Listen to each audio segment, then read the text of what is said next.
Good day, fellow South Africans and citizens of the world.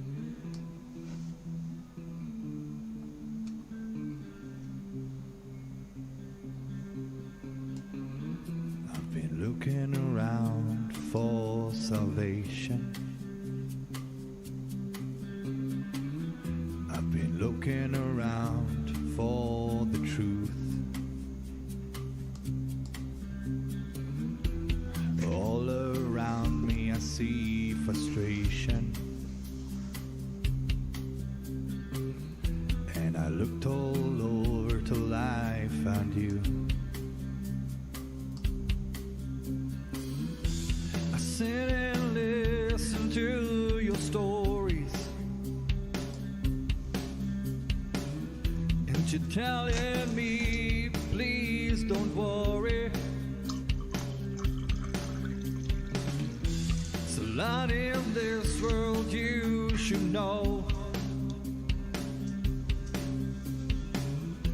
and love in life is where you should go.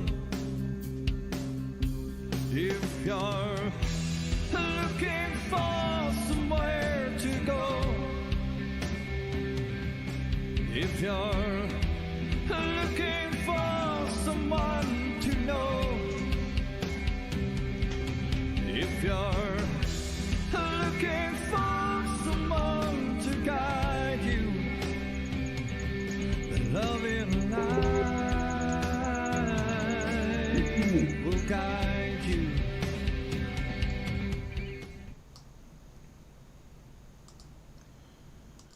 Goeienaand, good evening, fellow South Africans and citizens of the world. Well, I think everybody on Loving Life TV knows that we live in a crazy, crazy world, and what I'm talking about is what's going on when it comes to things like, the jab as a starting point.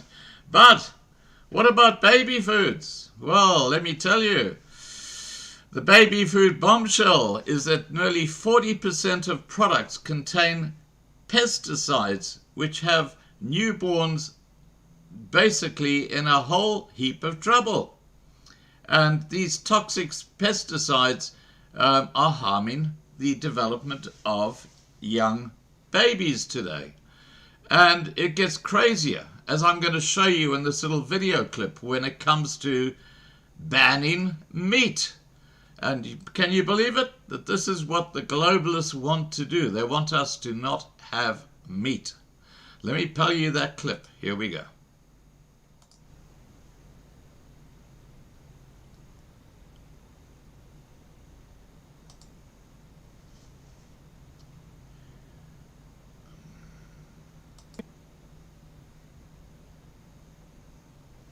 Mayors in close to 100 cities around the world have signed on with a program to phase out meat. The goal is to have zero consumption, none at all, by 2030. The program is C40 cities. It's basically a voluntary pledge on a set of green agendas that close to 100 mayors of cities around the world have in fact signed on to. The program is in fact tied with the World Economic Forum. In fact, it's even on their website. And the WEF, of course, is in fact a partner on the United Nations Agenda 2030 program. The technical language they use is to engage in, quote, consumption intervention. And yes, the group openly states its intention to have city mayors to engage in consumption intervention to stop people from eating meat and consuming dairy products. In fact, it's on their website. And it's printed in the group's reports. They don't hide it. The main one people point to is from 2019. It's titled The Future of Urban Consumption in 1.5 degrees Celsius World. It portrays meat like it's the devil of a doomsday cult. It claims that stopping people from eating meat can save 160,000 people from dying every single year from things like cancer, heart disease, and diabetes. And it claims that stopping people from eating meat can help stop the big doomsday conspiracy of the climate emergency. The report explains the goals for dietary change as a type of intervention to save us all. It gives both progressive and quote-unquote ambitious targets to reach by 2030. For meat, for example, the progressive target is 16 kilograms each year. That's around 35 pounds. Now, keep in mind that the average American eats around 274 pounds of meat every single year. So that's a pretty major cut to how much meat you're going to be eating if you're in one of those cities. So what's the ambitious goal, though? Well, 0. They don't want you eating meat at all. Same goes for dairy. It appears they genuinely believe that if they can successfully cut meat and dairy, at least what they say on paper, they believe it will stave off climate change. Just sacrifice your steaks at the altar of big government and we'll be okay. The list. All right, guys, so there you hear it. Meat is bad.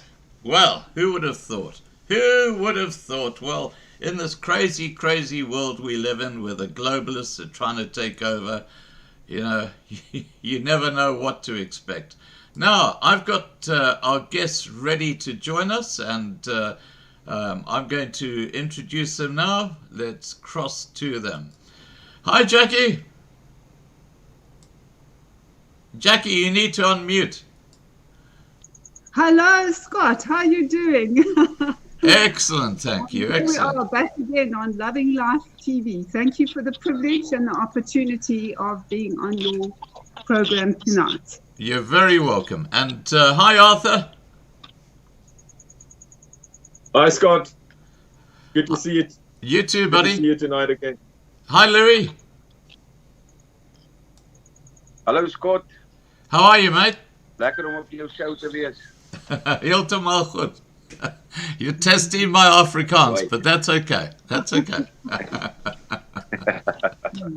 Now, guys, I did a short intro about how crazy the world's becoming, not just with the suggestion that, you know, cows fart, and because they fart, they're going to cause our temperatures to rise. And so we got to stop eating meat, and we got to now eat bugs. And on top of that, the statement that a lot of the baby food today is full of pesticides. You know, it's an absolutely crazy world that we're moving into. So I'm going to kick this off by addressing a question to Louis.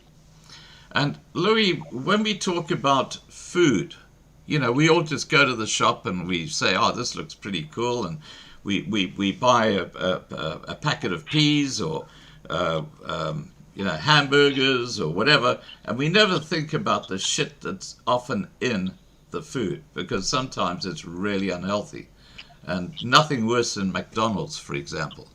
But can you explain to us what makes the products that you guys deliver different?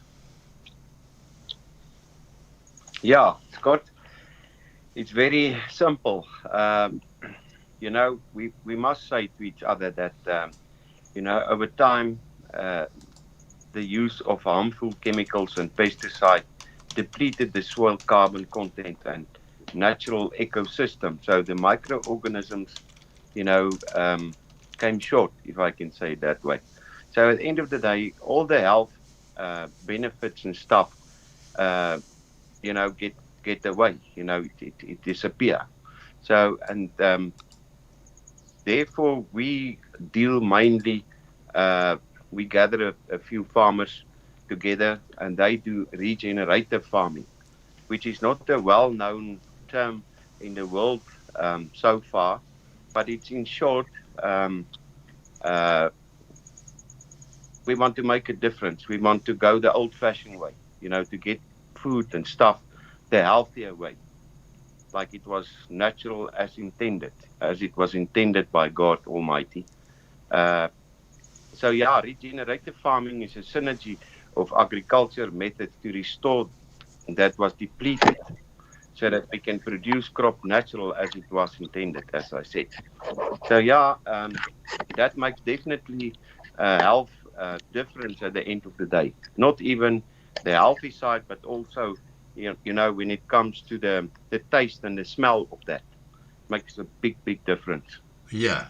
Look, When I think of you guys, I think of the Amish farmers in places like Pennsylvania, where they farm like they used to in the 1800s. You know, you sort of there's no DDT and all this sort of shit involved in the farming. Yeah. It's natural, and what's happened is that with the GMOs and all this sort of stuff, you don't know what you're eating anymore, do you? That's correct. And you know what? The process of regenerative, unfortunately, takes time. You know, and if we don't get the awareness out there to the people, the consumers, you know, the people all around the world, then it's a problem. You know, because this whole thing to get the clock go back again takes time. You know, the full impact of these practices will only be fully recognized by the next generation. That is you know, that is the problem. On the other hand, it's a good thing. The products we source is from farmers, as I said, that apply these regenerative practices, and there's a noticeable difference in these products than the one that we get normally. Right. You know, the one that we are used of. Right. Now look. While we're talking, Jacqui, you've got a PowerPoint presentation, haven't you? Yes, but I just want to add something, Scott. Yes, go ahead. But before you do, I'm calling for an agricultural revolution. That's what I'm calling for. Okay, go ahead. I want natural as intended to come back into our food supply, which means do no harm to the environment. And by doing no harm to the environment, we won't be eating harmful foods. Now, in this, I would recommend the following approaches, okay? We would need the regenerative agricultural techniques, like Louis has just said. We'll also need agroforestry. Then we need permaculture designed systems that mimic natural ecosystems. I also encourage organic farming with when you say organic, it's more no pesticides and regenerative farming. I encourage to pasture-raised livestock so that they can run around free, and this would cause less damage to the environment as opposed to animal feeding operations. I'm also very pro composting and soil health management, where we're going to prioritize composting and other soil health practices to improve soil fertility, and healthy soil is a foundation of regenerative agriculture. Okay, then obviously we need to conserve water, and we use specific water conservation techniques, which is we encourage people to use water efficiently, and irrigation methods like drip irrigation and rainwater harvesting to conserve our water resources. And then a big one is community-supported agriculture, because if your neighbor is doing GMO, you need to make sure that those seeds doesn't come onto your property, because it's going to contaminate your beautiful non-GMO organic or regenerative farming food. So it's very, very important to have community involvement and a close connection between the food producers, consumers, and fostering community involvement in regenerative farming practices. Of course, you're going to need a lot of education and training in this, and we need to offer workshops and training programs for farmers and the community on these regenerative farming practices, which we will emphasize the importance of preserving and enhancing our natural ecosystems. Right, so innovative technologies by utilizing the existing AI, which is phenomenal. If you go into some of these farms, you can use these innovative technologies to assist in monitoring soil health and optimize water usage, and also improve crop yield while remaining aligned with the natural process. So by adopting these practices and principles, the agricultural revolution can be both productive and harmonious with nature, embodying the motto, natural as intended. Do no harm to the environment. Now, you had a clip on some fruit there, which I don't know if the viewers saw it, where the person said this fruit has absolutely no taste. Now, I want to compliment Louis because I had a number of people phone me to tell me how delicious this fruit was that we are selling through SAFBCC. And the one lady even phoned me, and I asked her to do a video clip for me so that we can post it on the group. In that she took the seeds of the apricot and she dried them out, and she's now growing her own apricots from these seeds that we supplied to her. So that is what regenerative farming is all about, where it doesn't only taste delicious because the soil is nutritious, but it's got a lot of nutrition in it, and you can even take the seed and reproduce that seed. And that is what non-GMO is all about. That's fantastic. Look, I've got to say that I've got a bunch of empty egg containers in my kitchen. Where you've got your 12 eggs in this little, it's like you know the thing I'm talking about. But they make absolutely perfect things to grow seeds in, because you put a bit of soil in each one of where the eggs were, and you throw a seed in there and you just water it, and it's absolutely perfect for just starting off growing seeds. Now, while we're talking here, Jacqui, can you send me via Skype that PowerPoint presentation? Because I can send it to your email, Scott, because I'm on Skype and I'm not very familiar. I don't know all right. how I'm going to be able to do it. Just send it to me by email, because we're going to be referring to that. I just want to pull up my email program. Where is it? Okay, it's sent to you. It's a PowerPoint presentation that we did. South African food and beverage. It's about food sovereignty. It's a talk I've done. Yeah. And food sovereignty in action, the risks associated with our current food supply, security and raising food costs, solutions taking control of our food, etc. So, yeah, I've sent that to you. Okay, I'm just looking. Oh, there it is. I've got it. I have it. Okay, so that's great. I'm just going to open that up, and I will put it up on the screen while I'm talking to Louis, because I think a lot of the stuff that Louis is going to be talking about is related to that. So let's just get that up. Here we go. Okay, I've got it. Alrighty, we're doing this on the fly, guys. We're doing this on the fly, but we're getting there.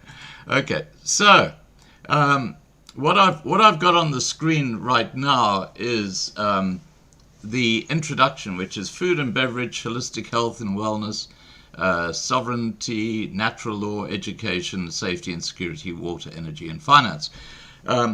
Okay, so while I'm talking to Louis, I'm going to show this PowerPoint to people, and I'll also send a copy on to Nat, who looks after our forum, so that she can put this in our forum as well, so everybody can just download it from there. Thank you, Scott.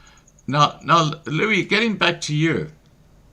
A big part of your business is getting fresh fruit to the SAFBCC customers around the nation of South Africa. This must be quite challenging. Can you tell us how this is done?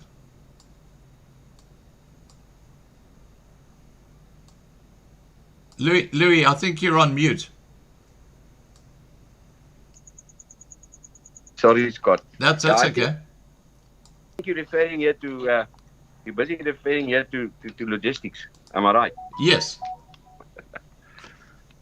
Yeah, for sure. Logistics is indeed one of our biggest challenges, because my promise, the days when I was in Vrugte die Boord, and now with SAFBCC, and we keep the promise, to as from harvest, pack, and transport onto your table 3 days.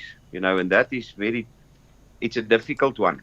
Right. But we sustain it. It is it is still in our powers to do it. We don't know if this whole thing is going to expand. How are we going to keep the promise? But end of the day, you must remember one thing, Scott. Um, when it comes to the conventional way, your produce or your fruits or whatever, can stay on the shelves for weeks, and it Yeah. can be still okay at the end of the day, except for the taste. The taste is not the thing. Now, with the regenerative way of producing fresh produce and fruits and stuff like that, it's a different ball game. And this is something that we need, to educate our people outside. So from the farm to your table, 3 days, and that brings then, at the end of the day, the best out of that fruit or that produce. So yeah, all these fruits and produce are not treated with, with all these harmful things that we're talking about. And furthermore, don't keep it in the cold rooms and stuff for weeks. And then on a specific date, you can provide that, or you can put it on the shelves. And that is unfortunately the way how this, and I'm not shooting them off, but that's the way they need, the chain stores, they need to have these products and stuff on the shelf so that they can sell it, and it must keep still fresh and good for a long time. But you can unfortunately not do that, with a regenerative product, because there is no harmful things into that fruit that that it can harm somebody else. But now it's got its own rules. You need to ship that thing as soon as possible. Otherwise, that product will go down. So I'm so thankful that we, up until now, we keep the promise. Yeah. Well, I've heard just this week that one Bill Gates has now captured the Apple market in America. He's actually captured the Apple market, and of course he's one of those guys who's very big on. They spray some kind of wax around the apple to preserve it. Yeah. How does that work? Silicon. Yeah. Tell us about that, Louis, because that Yeah. to me is very concerning. Yeah, you see, as long as this product don't touch, if it's closed, they use silicone. So if the fruit doesn't, I have to put it now in English, it can't contaminate the fruit. So it must keep that, whatever they inject into that thing must be kept inside. So that is that layer of silicone that do the job, and it looks nice, it's shiny and whatever. It's not really. It is. It's not really the way natural provided to us. You know what I'm saying? But when you add something like silicon to your diet, I mean, that's not a good thing, is it? If you don't wash that No. stuff off, and you eat the apple with the silicon on it, you're going to ingest that, aren't you? That's correct. That's correct, and that's where the harmfulness comes in. Yeah. And it's all to keep the customer outside very happy. So when the lady walks down the line and she come across the shelf, Yeah. it must look nice. And if Yeah. it looks nice, because people buy with their eyes. That is a mind shift that people needs to do. Yeah. We need to be consequent. Yeah, I remember this old story. I think I was a young boy when I first read it, about this child who's given an apple, and there's this, whether it's a worm or there's something in the apple, and of course he eats all around but doesn't eat whatever it is that's not quite perfect. And the moral of the story is, if he had eaten that because it was part of the apple, he would have had some kind of benefit, but because he didn't eat it, he didn't get the benefit. And sometimes, we've got to look beyond something that looks pretty and look at whether it's actually healthy. is what I'm saying in effect. Now, just moving on, what new products and product ranges can we expect from SAFBCC in the future, Louis? Only the healthiest. And for that, we really warm-heartedly invited all the farmers that are on the same page producing this method of farming. Those are the products. I mean, we're not going to serve or supply fruits and vegetables which is not a part of this criteria. So that we are very dependent on farmers that will come, to the table and say, listen, and it's happening at the moment. It's really happening at the moment. People from all over, they want to, they want to plant for us, on a contract basis. And they all have the same thing in mind, to produce healthier and natural produce so that we can distribute that among the people of South Africa. Right. Okay. Now, I was just showing part of the PowerPoint presentation, which, as I say, I'll be handing over to Nat, and we'll put it a link to it in tonight's daily email. But just regarding that particular area, when it comes to products and product ranges, do you see what you're doing expanding to other part of the food chain? Because one of the areas when it comes to prepping is what they call freeze-dried foods, which last for up to 25 years. And the advantage of that is that you can store that away, add water, and basically you've got the nutrition and the food years after you actually bought it. Is that an area that you guys are going to go into? Yeah, definitely. If you take fruit juice, there's some companies in South Africa that pack those things, they call it aseptic. Yeah. And you can keep those fresh nectar of the fruits into a food container up to 100 years. What? And it's just by taking out all the 100 years? oxygen. 100 years, yeah. Wow. 100 years. It's a great advantage. I've heard that you can actually eat the honey that they find in the old sphinxes, but which have been there for thousands of years. You can still eat that honey. It's incredible. Yeah, but if you buy it on the shelf, it have expiry date. Yes. Like salt. Yeah. Okay. Yeah. How can salt have an expiry date? You asked that question. I mean, seriously, that is crazy that you say that salt has an expiry date. Crazy. It's crazy. Same like honey. And I just want to mention about honey. In that honey on the shelves is 90% of it is radiated. So any imported honey is radiated, and that's where we differ. I believe that. In that we source natural honey which has not been radiated, because and also we had a supplier that does GMO crops, and they wanted to supply us honey, and I said, well, clearly we can't take your honey because they are feeding off the GMO crop, which obviously going to affect the quality of the honey. Yeah.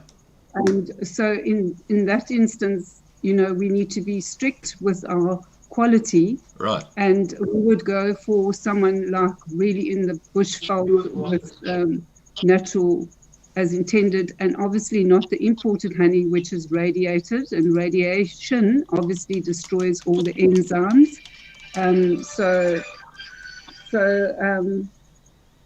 So yes, we're very strict in our quality control.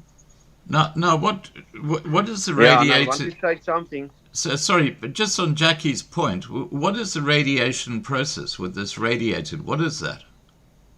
Well, Scott, I want to just alert the public to something which has shocked me, actually, because I live in a farmland area. I live Yeah. in the winelands, and there are farms all around me. Not only cattle, but all kinds of fruit and vegetables, and really, it's the fruit and vegetable and farming area where everybody does extremely well. And then now they've put up these towers, these cell towers, but these massive, big, gigantic 5G towers Yes. in the farmlands. And I actually took on one of the big farms here, and I know they supply Woolworths. I don't know if I'm allowed to say, but I actually took on it was coincidental that I happened to speak to the buyer, and I said to her, how can you allow them to supply you when they have this big tower in their farmyard, which they're getting paid about 30 grand a month for, and that is radiating the food underneath them, and that's that. So you're saying this food is of such a good quality and it's not radiated, but every single farm which have these big 5G towers on top of them or planted for the revenue should be taken to task, because that is radiating the food, including, I'm not going to mention the name, but there's a big dairy farm here that is producing milk for the major retailers and calling it organic, which it can't be, because those cows are under a cell phone tower. Wow. And that cell phone tower is obviously going to have a quality, that radiation is going to have a quality, an influence on the quality of the product. So that's is a whole different subject we need to address in terms of food quality and security. You've just raised such a really important point, because when I was in South Africa last month, I went past this school. It was like a junior school. I mean, little kids running around in a play yard. And literally 5 yards from where they were playing was this tower, a 5G tower. And I thought, what the heck are they putting a 5G tower right next to a school like that for? And the other thing I just want to mention is that apparently bees are impacted by 5G. They get lost. You know how bees, they sort of tell each other where to go, where the food source is and so on. Well, when there's a 5G tower in the area, they get lost, and they literally die because they can't find the food source, they can't find the hive, and they get confused because of the waves that are happening. And we are, when they talk about climate change, and they bring in these bloody big 5G towers, the hypocrisy is extraordinary, because it's the 5G towers that are doing so much damage to everything. And Louis, I can see you sort of shaking your head as I was talking. What do you want to add to what I was just saying?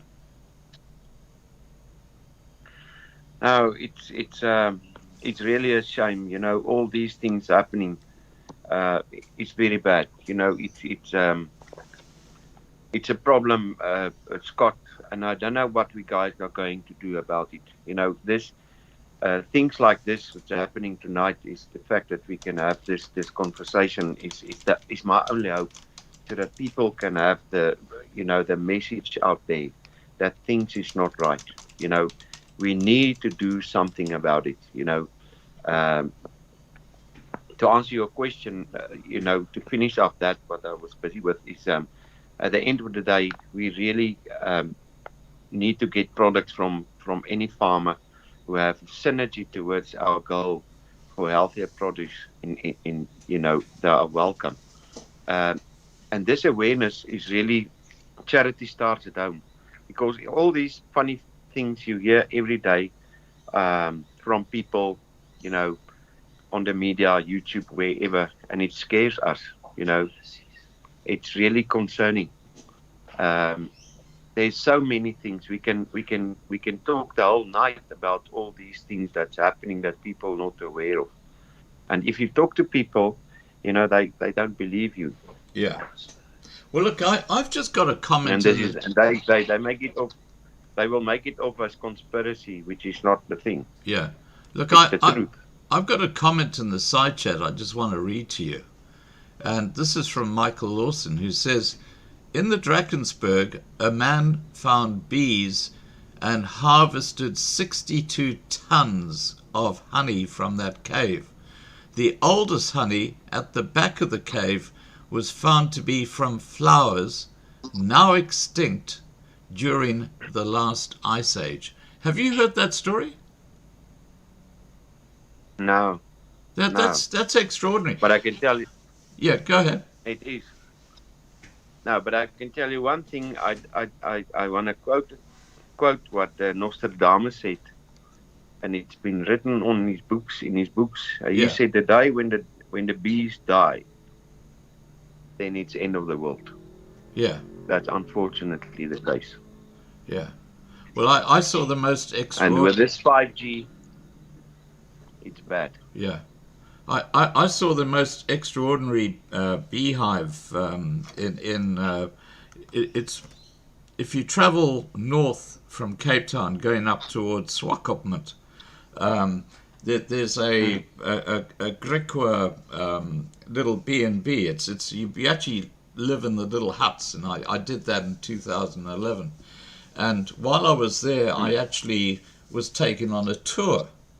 And during that tour, we were taken to some places where there were some Bushman paintings.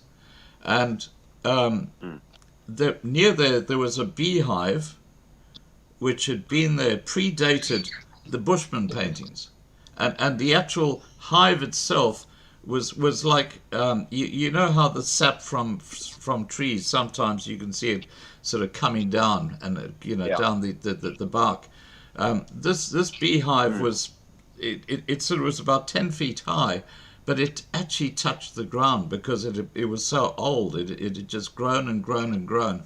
And it was one of the most extraordinary things I've ever seen, because I thought, Amazing. imagine how old that beehive is. It must be literally hundreds, if not thousands of years old that the bees have been there at that one spot. So remote. Absolutely incredible. Anyway, look, we're way off the subject. I can see Arthur saying, what the heck's going on here? So Nice. let's get back onto the subject. Louis, who is your target customer? Well,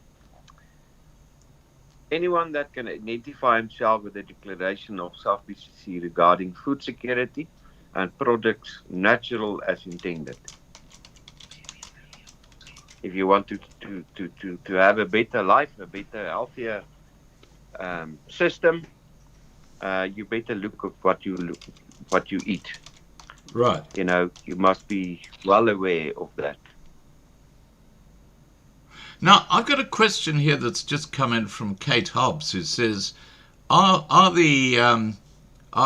your producers large-scale farmers, or are they like small-scale farmers that you get your crops from?" From small to big. Okay, so you got a mix. We are very selective at the end of the day. And these farmers is not being sowed. They are planted. And Right. to get those people is a pity. Yeah. Okay. Now, Louis, agents are one of the methods that SAFBCC uses to provide a market to these participating South African farmers and food producers. Tell us a little bit about the agents and the role that they play in your organization. Okay. You see, first, we have about 100 or so agents all over South Africa. Right. They represent our company. This whole model was taken from Vrugtyd die Boot. and we rolled it out into SAFBCC in this bigger context. And what they do is we provide them with the fruits. We go and seek for the products very selectively, and then we introduce it firstly to our agents. We do the necessary education about the farmer, because there's a very, very, very close relationship between myself and the farmers. And then we take that message and we make sure that the agents are all on the same page. And then from there, you know, when all the small things is done, we're talking about the packaging, we talk about the pricing and all that. Then they start advertise these products then on their various platforms. And then from there, they take the orders and they also take payments and all that, etc. And then on a specific time and date, while we're busy the whole time, it's like a synergy between ourselves and the agents, and as well as that the clients at the end of the day. We decide then on what the farms. If the farmers say, okay, we are going to start harvesting on the 20th of this month, you know, we start about the month before that. Like our yellow peaches is coming up now in January, because that is then when yellow peach, yellow cling, what you English people call it, yellow cling, because the ladies, those are the ones that they can you know, those products. So then we start with that. We get the awareness out there, and then people start ordering, and then on that specific date, you know, synchronizing with the farmer, synchronizing with the pack house, synchronizing with the transporter, our logistics. Then it get that 3-day promise that I talked about a little while ago. Yeah. Then all that happened. Yeah. Now, We've got certain points, offloading points all over South Africa. Well, 4 offloading points in South Africa. Yeah. Now, last time we had you guys on, yeah, I'm crossing to you next, Arthur. Last time we had you guys on, we talked about the idea of having someone in some of these really big private estates who could act like a central source for people in that community to buy, you know, your fruit and veg. Has anyone ever got back to you about that idea? No. Not that I'm aware of. I don't know, Arthur or Jacqui. I don't know. Jacqui? Yeah, elaborate on that point a little later on. Okay. Okay, Arthur, I'm going to cross to you now. I saw you had your hand up. Go ahead. Yes. Now, I just want to add to what Louis is saying regarding the agents, because what's important to know about the agent is they're not just an agent that's an employee with an organization. These agents are co-op members. So they pretty much pay membership fee, and they're co-op members, and that entitles them to decision making in the cooperative, especially regarding the regional and local infrastructure development. So, you know, it's very important that a person understands they're not just an employee. They're part of a co-op, a cooperation of people, of farmers, of consumers, and part of our infrastructure. So, you know, it's important to know that they're not just working there, or just selling stuff. They're entrepreneurs, business people, and co-op members. So being able to make decisions as a cooperative member, they're going to be deciding where funds get spent in the cooperative, especially with local and regional infrastructure development. So a big difference between your normal agent and the agent at SAFBCC. The next thing, the SAFBCC agent is forming that interpersonal relationship with the community. They are entrenched in the community, and they pretty much are the barometer of what the community is looking for, what they're wanting, and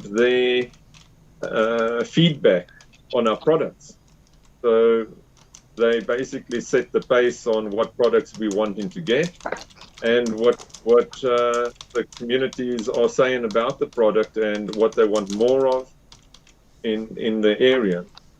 So that interpersonal relationships, they really are the representatives of SAFBCC there, and become, SAFBCC a part of their community.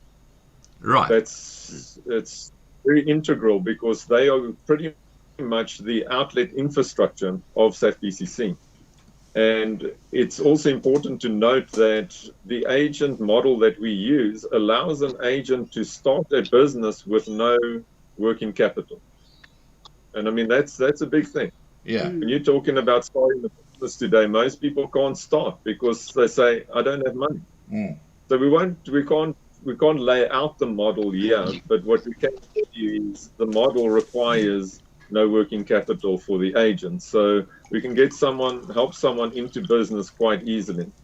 Right. So we do encourage them to contact us, anyone that's looking for such an opportunity. We'll talk a little bit, get an opportunity later to speak more about the different scenarios. Now, just talking about capital. Yes, you want to say something? Just talking about capital.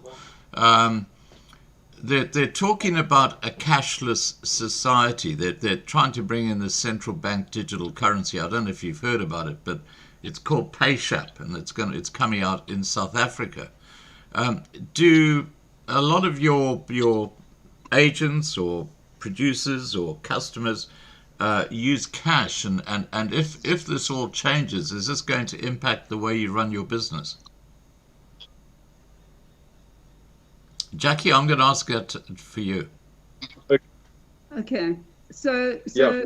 I'd just like to, before I answer that question, I'd just like to go back to what Arthur Schmidt said in terms of membership of the co-op.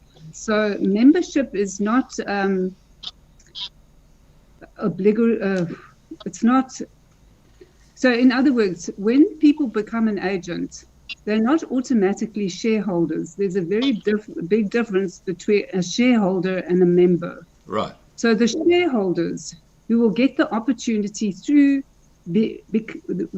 by becoming an agent, like Arthur Schmidt said, they will prove themselves, and it's a business opportunity that will come in without any capital, and we'll assist in whatever way we can.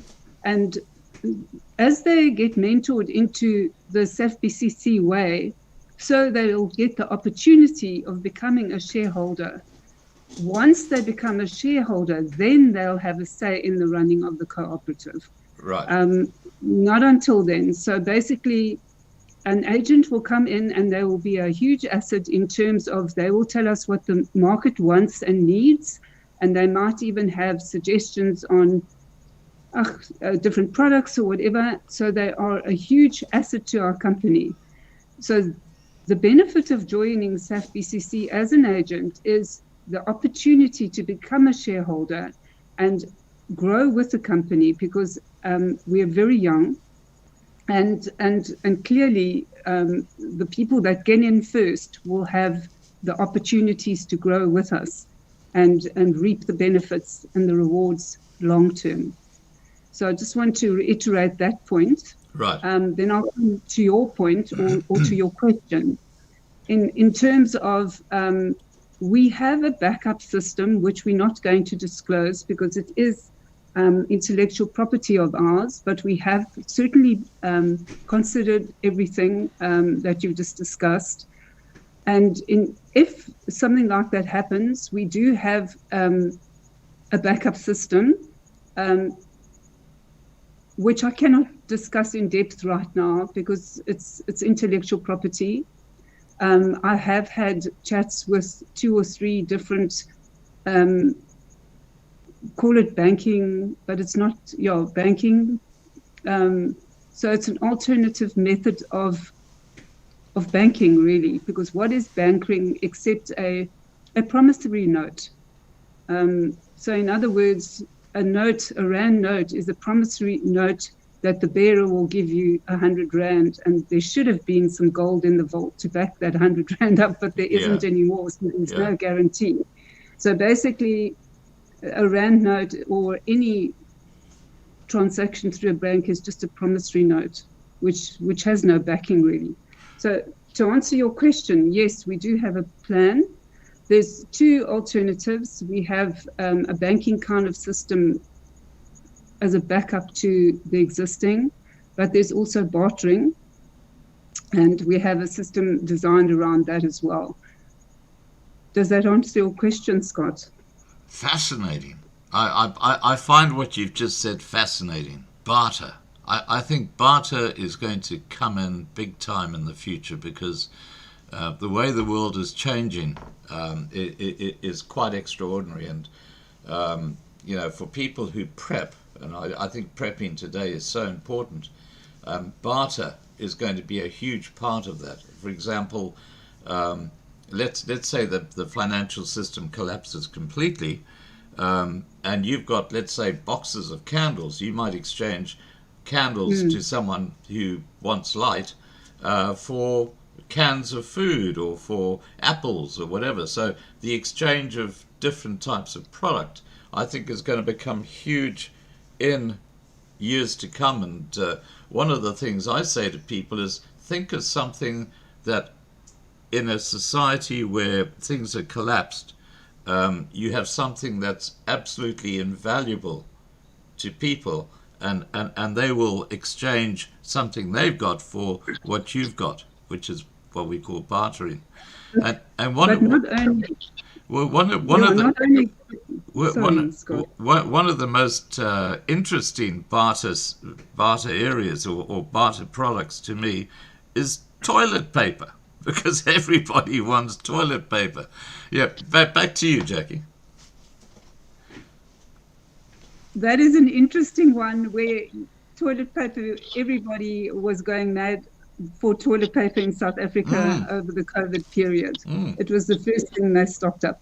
But it's not only about product, it's also about services. So in other words, if you have services to offer, holistic health, doctor, whatever, whatever service you have, you could barter those services for produce or product. So yeah, we have worked on a system where you could but I'm not going to go into depth, where you could barter. You're a farmer and you have a tray of eggs, and I'm a doctor and I will give you 15 minutes of my time for that tray of eggs, that kind of story. Well, a classic one is a vet, because a vet can go and help the animals. Okay, I'm going to go to Arthur first, then I'm going to go to Louis. Arthur, over to you. Yes, I just want to come back to the idea of the agents and having a say in the cooperative and how in the infrastructure. Right now we are selling products all around the nation, and the key stakeholders are those agents.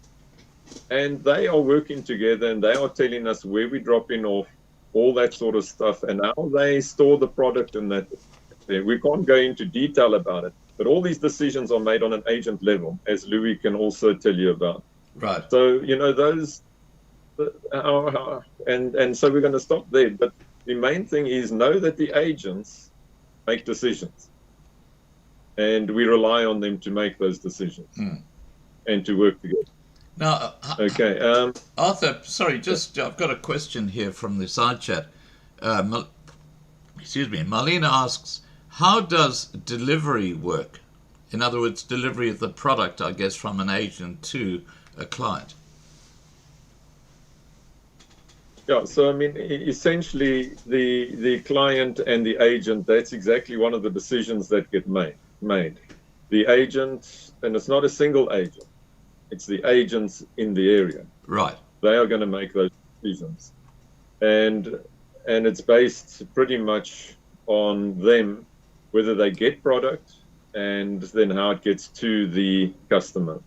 And that's a negotiation that happens between the agent and the customer. And from our perspective, it's a trust relationship that works between the farmer, SAFBCC, its suppliers, and the agents and the customer. It's a very much a trust relationship. That's why we so over into the community. Right. So I hope just that want- helps. Louis? Just want to say something. Just to add on what Arthur said. Indeed, so. But that is all. That is the secondary leg of logistics, and so you have your points where you deliver those things, and those people then play a very important role when it's maybe a remotely area where the plan was not to to deliver there, and it's really amazing how these people can stand together, and I think that is what Arthur is referring to. Right. How these people then work together as a team to make it happen, to get that box of apricots out to the lady, old Tanny, sitting there 70, 80 kilometers away from the drop-off point, Right. the dedicated drop-off point. Right. Just so you guys know, right at this moment in time, I've got the PowerPoint presentation up for everybody. And I've got Jacqui's and Neil and the office phone number on the screen. So if anyone watching would like to contact SAFBCC and get really good quality fruit and veg, non-GMO, non-contaminated by Bill Gates, there's your phone numbers. Just give them a call, or you'll find this PDF on our forum after this video. But yeah, over to you, Arthur. I saw your hand. Yeah, go ahead. I want to get back to the agents, because we were talking about them, and they're really an integral part of how we get our product to the consumer. So, the important part about this is understanding that these agents get access to get access to the safer food that we provide, and they become promoters of that food in the community. They're also, by virtue of being an agent, get access to the SAFBCC platforms and the client base. In other words, the client base on those platforms, the agents are exposed to them by becoming an agent for SAFBCC. Right. The other thing as you've already discussed, is they get access to the logistic network that's already in place, and they become part of building that logistic network. As there's more interest around the nation, so we get to working with the agents, building that infrastructure, that logistic network. So it's a collaboration as well. But it's very important to know what they get access to for no working capital. Right. It's a lot that they get access to. The other thing I wanted to say is that they have the opportunity to cooperate with other people, whether it's in the church networks, clubs, schools, communities, to operate as, they could have sub-agents, or they could just cooperate together. And that's a very important thing. We're not promoting competition, we're promoting collaboration. Right.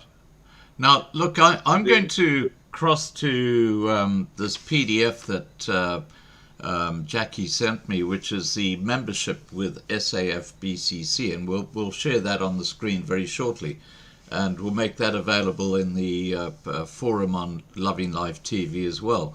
Now, just on that very point, Arthur, why would you encourage South Africans to become members of the SAFBCC co-op? Okay, the main thing that we've got to be looking at is the situation that people are finding themselves in.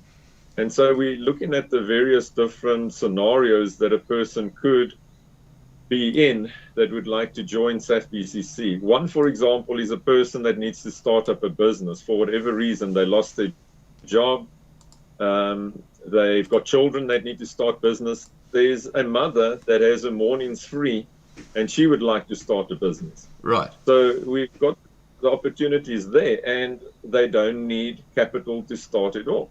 Yeah. They just need to contact us and get involved. And the rest falls into place. They'll understand how that will work once they've contacted us. So, they get access immediately to a client base. So they don't have to, they're not just talking about them looking for a client base. If you want to start up your business, all the models of location, and all of that, well, we give them a location and they get access to a client base already. And as SAFBCC goes along, that client base is going to grow. And as the interest grows, even of viewers of the show now, that client base is going to grow, that they're going to get access to. Right. The other thing is the agent network around the nation.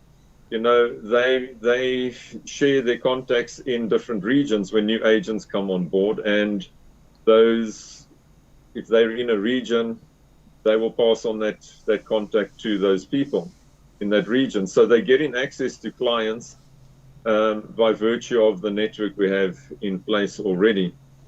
And as I say, it's a perfect opportunity to help your children get into business, not knowing what they want to do or not knowing how to go about, a career because they're not getting job opportunities.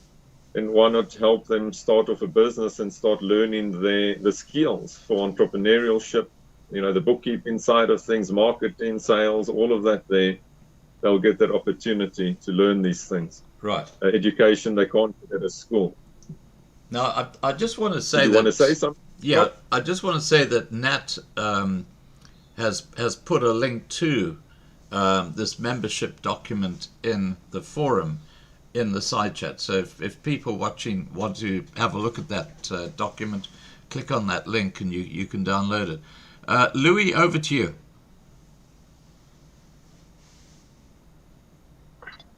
I just want to mention something, Scott.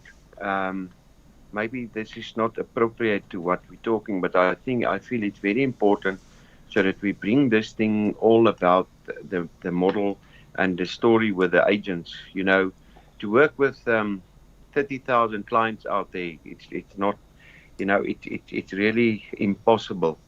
And for that, our specific model make provision for this. And it does not make it at the end of the day very more affordable, but it's market related. Because you must understand one thing, the show, to bring this point out. The whole process of bringing those produce to the market or to the clients, it's totally different in the way the chain stores, if I can use that for an example, how it's been done.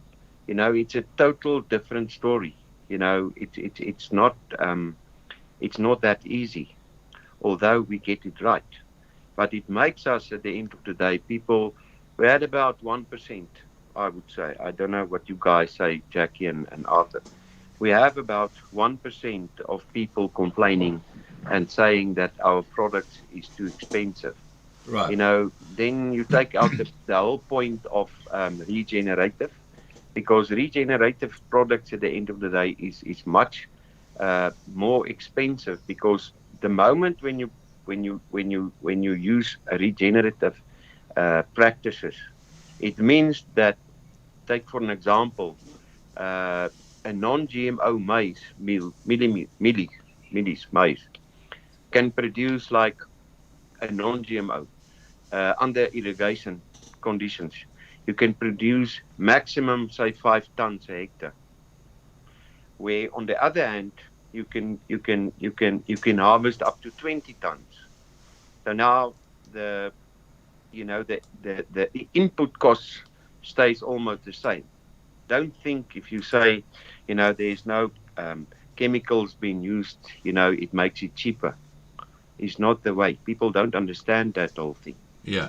So it's very, very, very competitive. And these people, this agents out there, they play the most important role. And for them also, because it's as Arthur said, it's people that entrepreneurs. There's people. There's farmer. wives that say to their husbands, look, dear, uh, you do everything. You pay the wages, you pay all these things to keep us on the farm. I'm going to play my part as well. I'm going to get involved in this whole thing, this organization, SAFBCC, and I'm going to start um, marketing products so that I can stand next to you at the end of the month when we have to pay all these wages. And this thing is really to my heart. You know, it is, and people, uh, that 1%, they don't understand the bigger picture about all these. That there's people that's really giving their everything to make this happen, to bring this product from the farm to the customer at the end of the day in a short time, bring it healthier products, and in the same time, she do the whole process. She closed the deal, and with all that, that there is unfortunately there's cost involved in this, and I just want to bring this up, Scott. I know was not part of our plan, of our point, but it's very important for me to bring this up. Right. Now, look, I just want to quickly cover, and I think this is a critical point, and maybe this should be aimed at Jacqui or to Neil. Jacqui, you've got here in the PDF membership fees, a one-time non-refundable joining fee of 100 Rand and a monthly membership fee of 100 Rand. The monthly fee is distributed as follows, etc., etc. Now, how do agents make money? I mean, do they buy at one price and sell at another? How does that all work? I'm going to ask Arthur Schmidt to talk on this. I'd leave that to him. No, just to answer your question, the price is set, but we have a strict set agents commission. But Arthur Schmidt will be able to elaborate more. Okay, Arthur. Yeah. So I don't know if you want to carry on with that question right now, Scott, or if you want to finish off with the opportunities to people, because we only really covered a small sphere of them. So I'd like to possibly finish that if I can. Yeah, go ahead. And then come back to this, how the agents actually make money. Sure, over to you. So we were dealing with people wanting to start their own business, and children perhaps wanting to put their children in business, and mothers wanting to start a business in the morning. Also farmers. Farmers can also purchase the products. They can also be, well, not purchase the products, but be agents of our products. And yes, obviously they can purchase the products too. But to be agents of the products, we have milk farmers that are selling our products, for example. Farmers that are selling milk, they're also selling our products. So the opportunity is there, just as what Louis was speaking of earlier. The opportunity is there. Just because someone's, farming in another product doesn't mean they can't add our products to their product catalog. Right. The other thing that we like to highlight is similar to what you were mentioning from last time when you asked the question, did anyone get back to us with regards to complexes and so forth? Yeah. To be able to sell our product in the complexes. Well, what I'd like to say is churches, clubs, complexes, small villages, they all have the opportunity to sell our products. Now, they could give someone a job in those communities, in the church, in the club, in the complex, the village or the general community, to actually, get our product ranges distributed in their community. And that person now has a job and is getting an income. If they didn't have an income before, they could select more than one person to do that job and get an income out of that. They're able to immediately, they could also, there's something that, if a community like that, they're a church, a club, a complex, a village, if they're working together, there could be preppers working together. There could be a food club working together. Yeah. There could be people making secondary fruit products working together. The main thing is that they could actually collectively get that food at cost to make the alternate product or to benefit their community. At the agent's cost, that cost. Yeah. Just trying to give ideas of where people can benefit from this and what groups can benefit from it. Just to make people think outside of the box and look at an opportunity to benefit the community, because we're also into food security. So it's not just, people need to use what we provide in the infrastructure to suit the needs that they have. And so we're just trying to open up, by giving these scenarios, open up people's minds to what they could do. The community, like a church, could subsidize giving it to their community members at cost, at the agent's cost. They could subsidize it by using their church as an outlet to people that aren't part of their church and sell it to them with the commission. So that would subsidize the whole effort in their community, in the church. And a club can do that, a village can do that. So I hope people are seeing the opportunities that are available. Perhaps they say that they're too busy to do that. Well, then contact us and we'll put them in touch with an agent that can do it for them at their church. Yeah. And come into the community there, into their club, do it there, into their community hall, do it there, into their village or complex and do it there for them. And arrange all those orders for them. The next thing is existing agents, people that are agents for other products or already have a business selling other products, existing small retail outlets, your padstalletjies. These people all have the opportunity to become agents of SAFBCC. They get access, they can add the product ranges we have to the existing product ranges. We don't restrict people only to SAFBCC product ranges. So, an existing agent for other products or someone selling other products could add our products to the product range. Right. A SAFBCC agent could add other products outside of SAFBCC products to the range as well. Yeah. So I just want to see that we're not putting them in and saying you can't sell other stuff. They definitely just can't brand SAFBCC products as another brand. That we don't want to see. Only because the what we're standing for could become murky when our products are sold out there and no one knows it's our products and what we stand for. Right. Then they could grow their client base with SAFBCC clients that are already available to them. They could further grow their business. Let's say they're at a point where they've got no further working capital to grow their business and get more product. Well, they can access our products without working capital. Right. And so expand their business. They can also develop a loyal customer base because the customers of the type of products that we sell, there's a loyalty attached to it. And there's a loyalty attached to the agents that are selling the product. So people need to see the advantages of this. The next thing I want to come to is home industries and restaurants and fast food outlets. The ingredients that they use, there's opportunity for them to get those ingredients and also to add our products as products that they sell.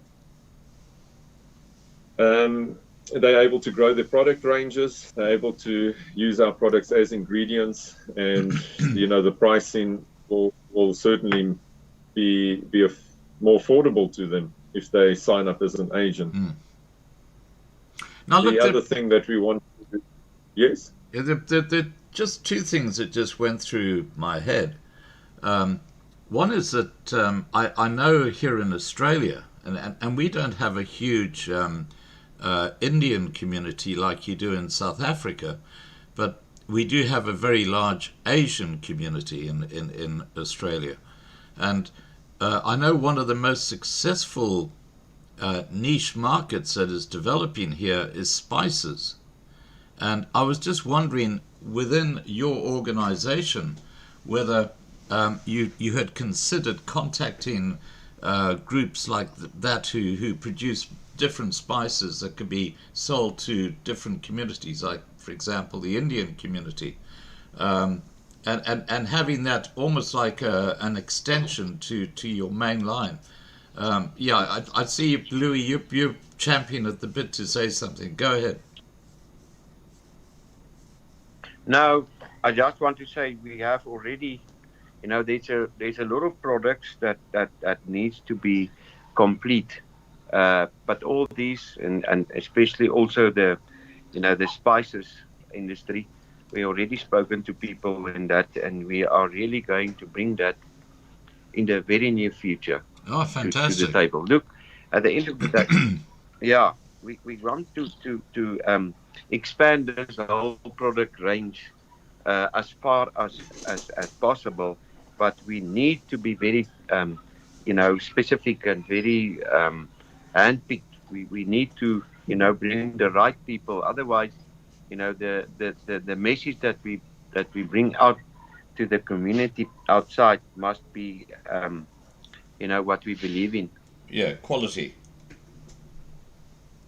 Yeah. Yes. Yeah. Now, sorry, healthy. back to you, Arthur. We interrupted you. Please go ahead. No problem. But while we're just dealing with that, we've got 8 categories of product.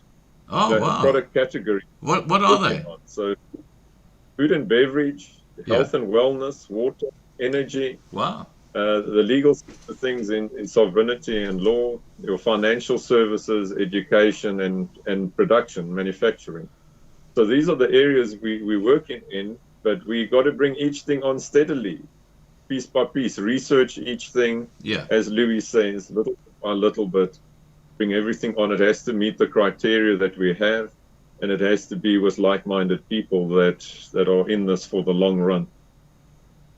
Yeah. So I hope it helps you understand that the areas, yes, we consistently, and we'll turn it over to Louis there just to carry on, but we are experimenting each time with product ranges to see what is. I just, sorry, Arthur, I just need to come in here. As explained earlier to you, we had lovely rain out here, and we had this thunderstorm this afternoon as from 12 o'clock.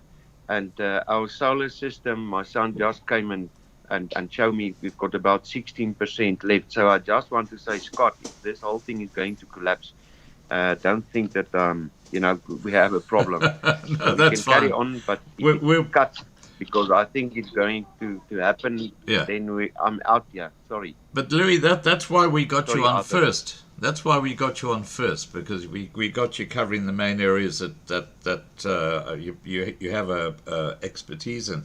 And there's just one other idea I had, and I'm going to throw this at Jacqui. We talked last time about gated communities and stuff like that.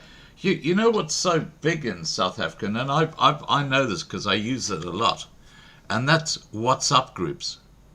And I know that, for example, people who are in the precious metal industry, every day they put up this simple little graphic, which has got today's price for buying an ounce of gold, today's price for buying an ounce of silver, today's price, da-da-da. Now, if you had something like that you could email to agents who wanted to expand their business, and let's say, for example, you got an agent in Pretoria, and there are dozens of WhatsApp groups which are basically localized for people in Pretoria or for a particular community area, like let's say a little town. If you had that available, and these agents could just throw their name at the bottom with their contact details and put that up on the WhatsApp group, I think you would find that really, really useful as a marketing tool. Is this something you've considered? Scott, I've already done all of that. We have Telegram groups that are divided into the regions. Right. So they're already active. So, I think there are about 8 or 9 different regions in South Africa or provinces that are active on Telegram.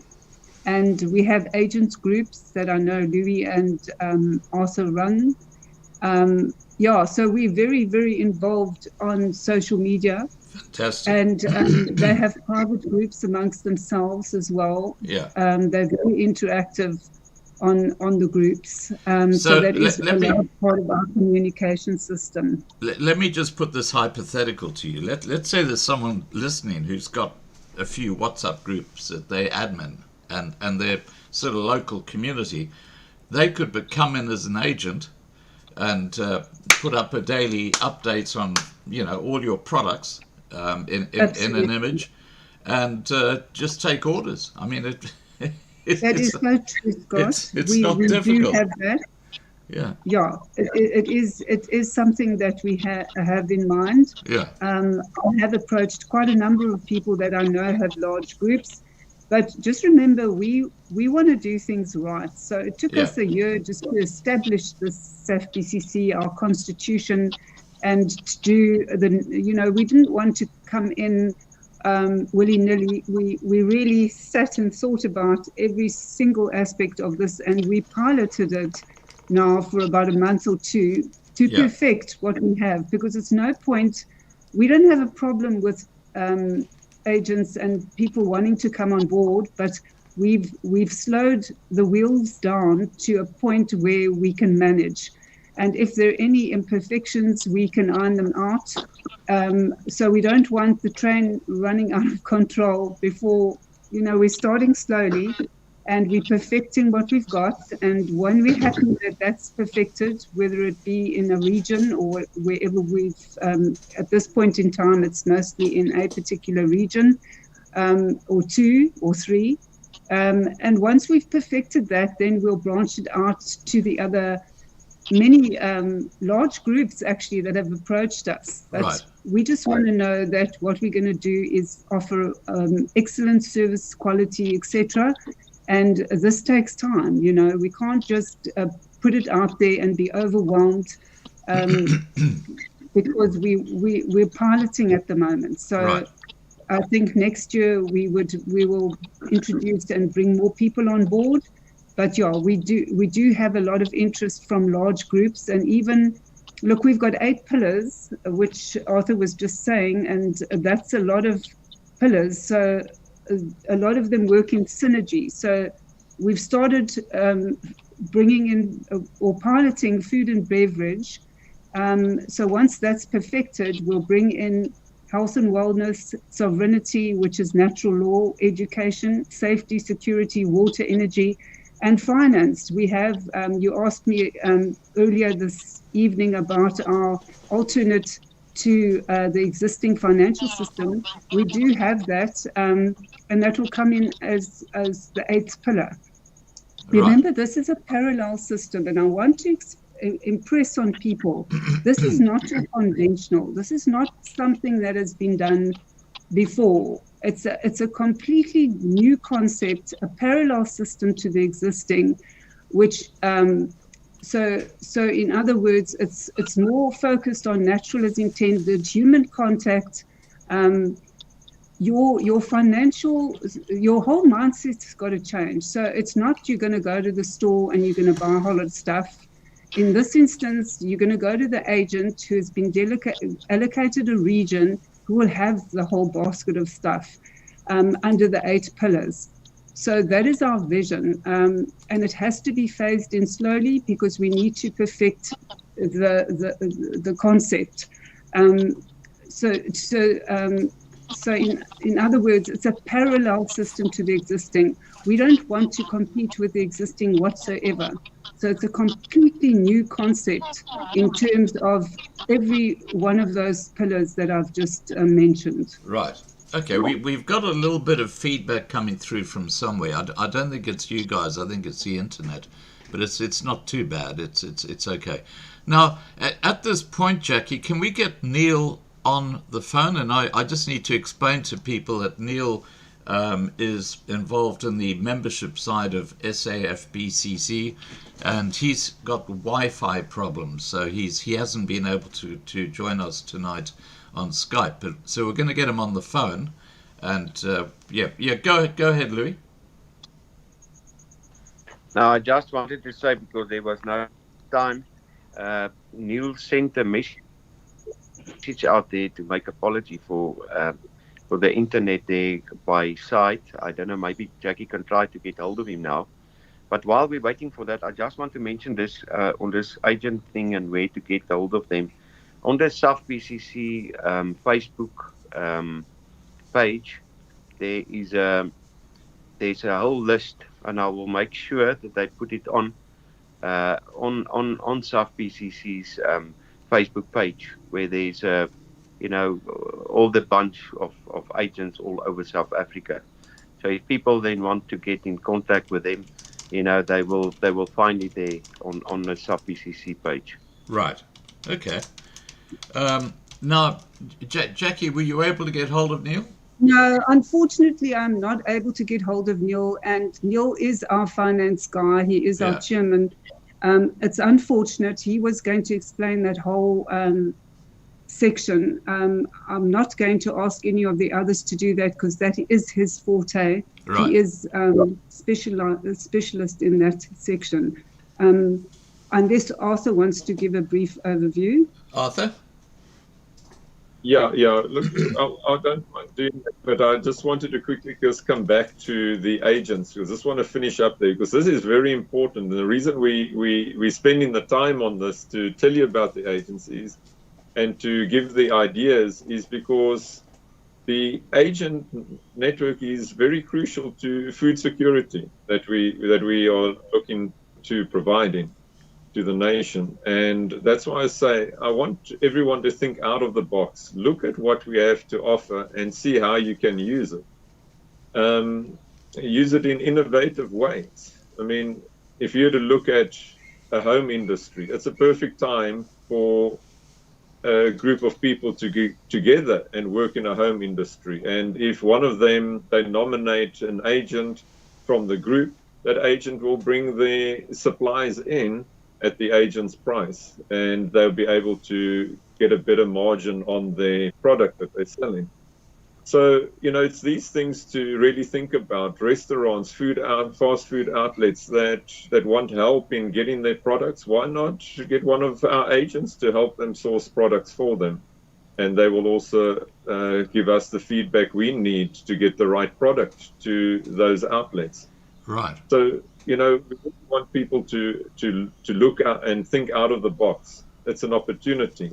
And the entrepreneur is pretty much our agent, the person that wants to start business and is looking for opportunity.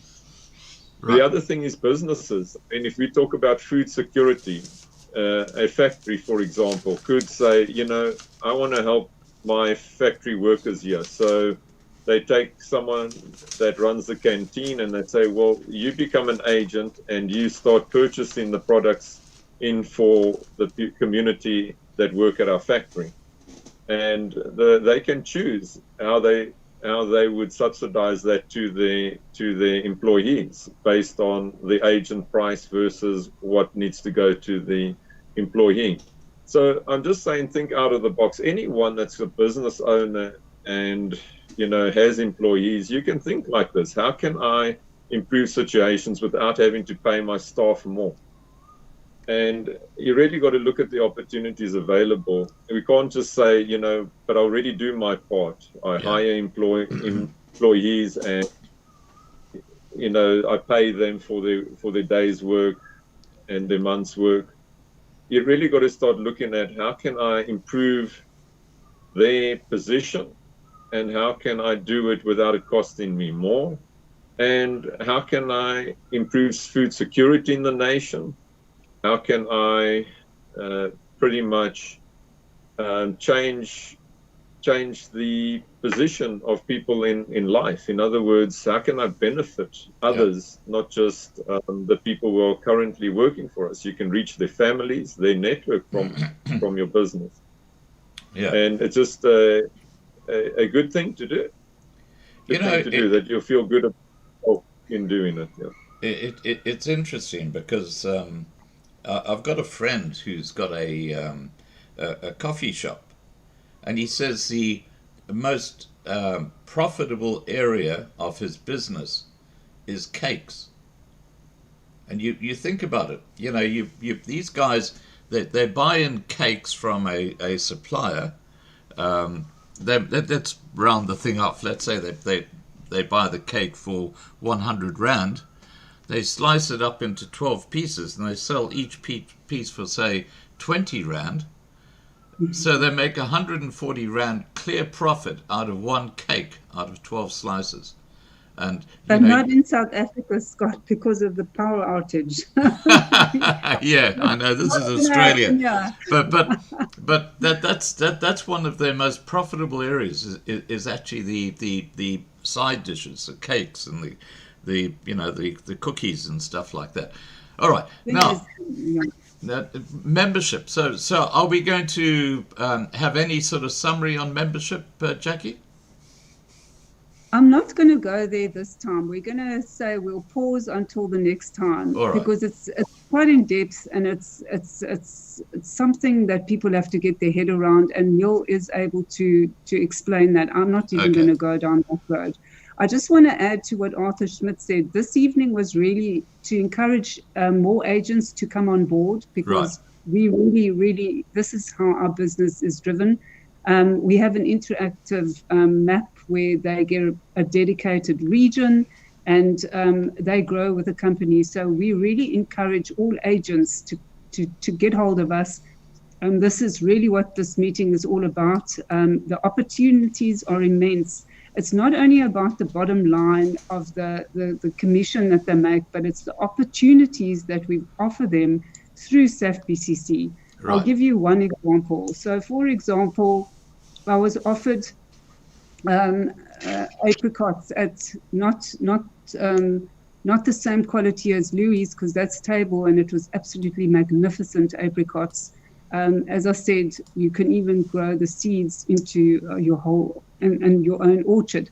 But a more canning apricot I was offered at an incredible price, and that was an opportunity for, say, a church or a community, or people that need to bring in an income to buy some of those apricots to produce for themselves. And we would, obviously, we're very community-based. We believe in socioeconomic development. And so we would offer that community those apricots, and then they would in turn make a jam or whatever they're going to turn it into, and they could resell it through SAFBCC. So the opportunities that people get through joining SAFBCC are not just strictly the agent's commission, is what I think Arthur Schmidt was trying to put in a nutshell. So Neil, it's a whole parallel system. It's a very different to the mindset of you go to the shop, you buy food, and the retailer is supplied by the 10 corporates which really run the food industry in the world. We are a parallel system. We're saying we need to think out of the box. We need to give the people a fishing line to fish so that we don't give them handouts. And the agents come on board and they see the many opportunities and they add to the opportunities. And this is the reason for our whole chat this evening, was to encourage people to come on board to see the opportunities. And I think that's what Arthur Schmidt was trying to say in a nutshell. Well, look, what I'll do is I'll put a link below this video to the PDFs on our forum, and there are all your contact details and all that sort of stuff, so people can contact you direct. So sorry, just one more thing, Scott. So this evening, the first talk that we had was an introduction to SAFBCC. This evening's talk is really to encourage agents to come on board and to investigate the many opportunities. Also, Louise, explained the quality, etc. And I'll just put in a bit on the agricultural revolution that I'd like to see, and etc. And the next talk that we'll have in the new year, we will introduce, unfortunately, Neil couldn't do it this time. We will introduce the membership and the shareholding opportunities. But in order to become a shareholder and to benefit financially from the share options is you first have to become an agent. So that is the first step. Right. Alrighty. Yeah. Look, I'm going to go around the room. We'll wrap up this live stream. We've been going for about 90 minutes, and it's been really interesting what you guys do. I'm going to start off with Arthur. Arthur, is there something you'd like to say just in wrapping up tonight's live stream? Yeah, I'd like to also just to bring, come back to the question on membership. The membership we plan to open up on the 1st of March next year.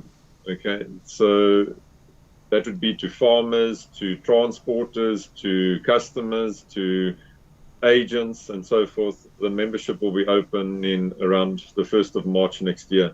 The next thing that I wanted to say is the agent applications, they are open. The registrations for agents have been ongoing up until now, and they are open.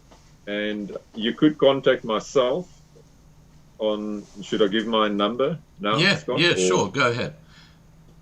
So you can contact me on 083 409 7611, and then I will basically introduce the agents to what they need to know and see if they're ready to take the opportunity. And then after that, they will go through to Louis' department to onboard, and I will help with that process as well wherever I'm needed. Okay. And with the education. Can you just repeat your cell number again? 083 Yeah. 409 Yeah. 7611. Okay, so 083 409 7611. That's correct. Okay, I'm just putting that in the side chat. All right. Louis, is there anything you'd like to say in wrapping up tonight's discussion?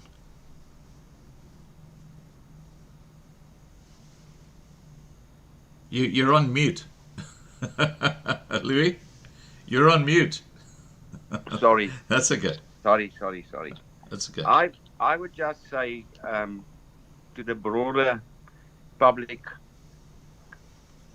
come to us, come get part of the slice. Come and get part of a family thing that we are doing, and think about leaving a green footprint for the future, for the kids, for the next generation to come. We need to make a difference here right now. Right. Okay, fabulous. Jacqui, you have the last word. Okay, so we extend this invitation to all South Africans, age 18 and older, farmers and independent food producers, other associations, groups and cooperatives, farm stores, home industries and independent trade operators, also independent trade agents, independent supply chain services and logistic operators, agents and coordinators willing to sell SAFBCC brand, products, produce in their area. So that is, we extend this invitation to them. Please contact us. We want you on board. We want you to come, as Louis said, to get a slice of the cake and to grow the business with us. It's a fantastic opportunity. You're getting in at the beginning, and usually when early bird catches the worm, come and catch this worm with us. Okay, fantastic. Okay. All right, guys, thank you so much for joining us, and have a great evening. Good. Okay, Scott. Thank you, Scott. For the opportunity, and we'll have another chat next year sometime. Absolutely. Have a wonderful Christmas. We won't probably chat before again on this platform, and we wish you everything of the best. Yeah, and from the Loving Life community, I just want to extend a happy Christmas and a safe festive season to all of you. Wonderful. Thank you ever so much. Thank you, Scott. Yeah. All right. Cheers, guys. Okay, bye now. Okay. Bye. All right, guys, that was SAFBCC, and as I say, I will put a link to their PDFs below this video overnight, so you can go and check that out. And of course, this video will be copied to Loving Life TV because YouTube is a bit feral, and you never know whether your channel is going to be there tomorrow. Whereas Loving Life TV, we know we have certainty, which is a very important thing, believe me. All right, I'm going to go out with Hier Bly Ek Boer, which I think is a very relevant theme song for tonight's closing. Take care, guys, and I'll see you tomorrow night, 8 p.m. Johannesburg time. And have a great evening. Bye for now.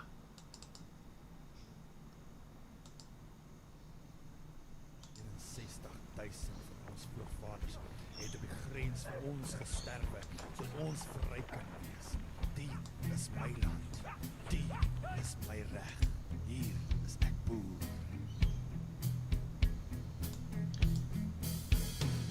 Van stof is ek gemaak en sal ek terugkeer. Die Bybel is die woord waaruit ek leer, soos die grond op die aarde. Hier bly ek boer. Soos 'n dief in die nag sal die vyand kom, maar hier bly ek staan en ek draai nie om, want jy maak my nie bang nie. Hier bly ek boer. Die is my land waarvoor ek sal veg. Die is my bloed, my sweet, my reg. Die is die plek waar my voorvaders leef. Die is my land, hoor wat ek jou sê. Die is my land, wat my mense voer.